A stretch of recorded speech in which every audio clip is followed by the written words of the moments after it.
Welcome to my channel లీలా గన్ని. ఈరోజు నేను పచ్చి మామిడికాయలు సంవత్సరం పాటు ఎలా నిలువ పెట్టుకోవాలో మీకు చూపించబోతున్నానండి. మనకి జనరల్గా పచ్చి మామిడికాయలు ఇంకా అయిపోయాకొచ్చినాయి మహా అంటే మనకు ఇంకొక నెల దాకా దొరుకుతాయండి. ఆ తర్వాత మనకు దొరకవు, ఇంకా అన్నీ పండు మామిడికాయలే దొరుకుతాయి. బట్ అలా కాకుండా పచ్చి మామిడికాయలు మనం సంవత్సరం పాటు నిలువ పెట్టుకొని మనకు కావాల్సిన రెసిపీస్ అన్ని చేసుకోవాలంటే మనకి ఈ మెథడ్ అనేది ఫాలో కావాలి. ఇక్కడ నేను 2 మెథడ్స్లో ఈ మ్యాంగోస్ ఎలా ప్రిజర్వ్ చేసుకోవాలో మీకు చూపించబోతున్నానండి. సో నా వీడియో మీరు చివరి దాకా చూసి తప్పకుండా మీరు కూడా ట్రై చేయండి. చాలా టేస్టీగా ఉంటుంది, అలాగే ఎక్కడ పాడు కాకుండా సంవత్సరం పాటు అలాగే ఉంటాయండి. మనకు ఎప్పుడు కావాలంటే అప్పుడు మామిడికాయ పప్పు కానీ, మామిడికాయ పులుసు కానీ, మామిడికాయ పులిహార ఎన్నో రెసిపీస్ ఉన్నాయండి మామిడికాయతో చేసుకునేవి, దాంతో చేసుకోవచ్చు. సో దీనికోసం ఫస్ట్ మామిడికాయలని అలా తీసి పైన తొడుము అంతా తీసుకొని కట్ చేసి దాన్ని బాగా కడుక్కొని ఎక్కడా తేమ లేకోకుండా బాగా తుడుచుకొని మనం ఇలా పైన అంతా తోలంతా తీసేసుకోవాలి, పీల్ ఆఫ్ చేసుకోవాలండి. సో ఇక్కడ నేను ఒక వెరైటీ అని కాదండి, మా ఇంట్లో చెట్లు ఒక 2-3 వెరైటీస్ అన్ని మామిడికాయలు దొరికినాయి. సో అవన్నీ కొన్ని తీసుకొని దాంట్లో నేను ఇలా పీల్ ఆఫ్ చేసుకున్నాను. అక్కడక్కడ కొంచెం గ్రీనిష్ ఉంది, అయినా పర్వాలేదు, ఏం కాదండి. మనకి ఇలా అన్ని తోలంతా తీసుకొని ఇక్కడ ఇలా పెట్టుకోవాలి. ఇక్కడ చూడండి, ఇక్కడ కొంచెం ఎల్లోయిష్ ఉంది, బట్ అది చాలా మెత్తగా లేదు, గట్టిగానే ఉందండి, పర్వాలేదు, అయినా కూడా టేస్టీగానే ఉంటాయి. దీన్ని కూడా మనం ముక్కలుగా కట్ చేసుకోవచ్చు, అలాగే గ్రేట్ కూడా చేసుకోవచ్చు. ఇక్కడ 2 వెరైటీస్లో చూపించబోతున్నానని చెప్పాను కదండి. సో ఫస్ట్ మనము ఇలా గ్రేట్ ఎలా చేసుకోవాలో, తురిమింది ఎలా పెట్టుకోవాలో చూపించబోతున్నాను. ఇలా తురిమింది మన ఇంట్లో దొరుకుతాయి, కొబ్బరి తురిమేది ఉంటుంది కదా, దాంతో మనం తురుముకోవాలి. మరి చిన్న బెజ్జాలతో అయితే పేస్ట్ లాగా అయిపోయి నీరు అనేది ఎక్కువ వస్తుంది. అలా కాకుండా మీడియంది కూడా కాకుండా ఇలా పెద్దది ఇలా వీడియోలో చూపించిన మాదిరి పెద్దది ఉంటుంది కదండి హోల్స్, దాంతో తురుముకుంటే చాలా బాగా వస్తుంది. సో ఇలా తురిమేసుకోవాలంతా మనం మామిడికాయలంతా. చూడండి ఇక్కడ పెద్దగా వస్తున్నాయి పీస్, చిన్న తురుము అనేది ఇలా వచ్చిన. ఇది నాకు నియర్లీ 2 kgs దాకా పడింది ఇది. సో ఇప్పుడు మనం దీంట్లోకి ప్రిజర్వేటివ్స్, ఇక్కడ ఉప్పు అలాగే పసుపు అనేది యూస్ చేస్తున్నాం ప్రిజర్వేటివ్గా. ఉప్పు అనేది దీంట్లోకి వేసుకొని దగ్గర 2 టేబుల్ స్పూన్లు వేసాను. మనము అలాగే 1 టేబుల్ స్పూన్ అంత పసుపు వేసి ఇది చేత్తోనే బాగా మిక్స్ చేసుకోవాలి.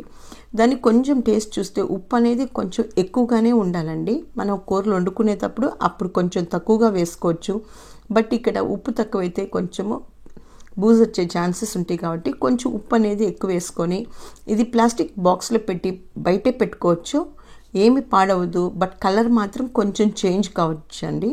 బట్ ఆ కలర్ కూడా చేంజ్ కాకుండా బాగా ఫ్రెష్గా ఉండాలంటే మనం ఇలా జిప్లాక్ కవర్స్లో వేసుకొని మనం ఇలా సీల్ చేసుకొని ఫ్రీజర్లో పెట్టుకుంటే సంవత్సరం పాటు మనకి దొరుకుతుంటాయండి. మనం ఏ రెసిపీ కావాలంటే టక్కని మనం డీప్ ఫ్రిడ్జ్లో ఓపెన్ చేసుకొని ఇలా మ్యాంగోస్ అన్ని తీసుకొని మనం కర్రీస్ చేసుకోవచ్చు. చూడండి, ఇలా మనం జిప్లాక్ని 4గా డివైడ్ చేసుకుంటే మనం ఓపెన్ చేసుకొని ఆ కొంచెం పార్ట్ అనేది తీసుకొని మరి మిగతా అంతా మనం ఫ్రిడ్జ్లోనే పెట్టేసుకోవచ్చు.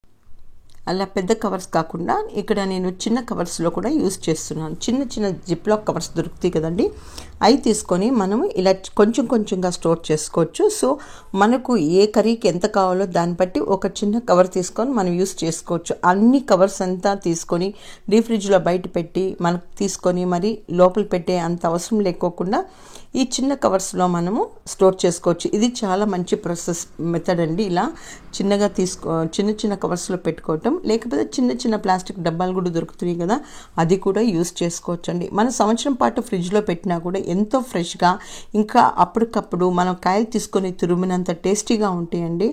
సో ఇది మినిమం మనము ప్రిజర్వేటివ్స్, ఏమీ కెమికల్ ప్రిజర్వేటివ్స్ వేయకోకుండా న్యాచురల్ ప్రిజర్వేటివ్స్తోనే మనము దీన్ని పెట్టుకుంటున్నాం కాబట్టి, అది ఫ్రీజర్లో పెడుతున్నాం కాబట్టి ఏది హామ్ లేకోకుండా ఉంటుందండి. సో ఇలా మనం హాఫ్గా చేసుకొని మనం ఫ్రీజర్లో పెడితే ఆ హాఫ్ పోర్షన్ మాత్రం యూస్ చేసుకొని మిగతా అంతా మనము అలాగే స్టోర్ చేసుకోవచ్చు.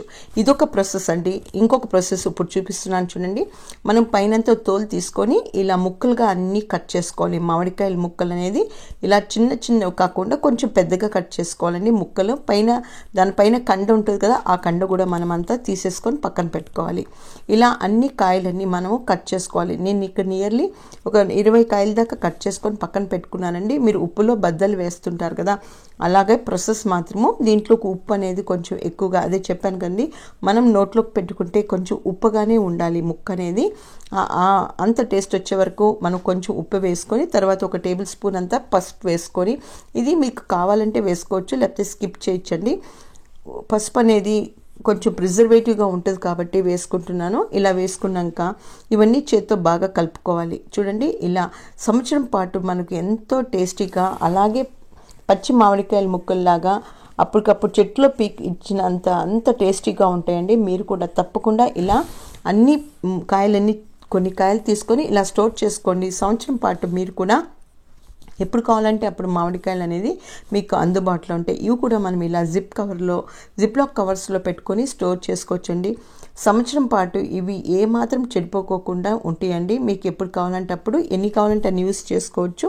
ఎంతో టేస్టీగా ఉంటాయి. సో నా వీడియో మీరు చూసారు కదా, మీకు నచ్చితే తప్పకుండా లైక్ చేయండి. అలాగే నా ఛానల్ ఫస్ట్ టైం సబ్స్క్రైబ్ చేయకపోతే సబ్స్క్రైబ్ చేయండి. అలాగే పక్కనే ఉన్న బెల్ ఐకాన్ నొక్కితే నా వీడియోస్ మీకు నోటిఫికేషన్గా వస్తాయి. చూడండి, ఇలా ఈజీగా స్టోర్ చేసుకోండి, సంవత్సరం పాటు పెట్టుకోండి.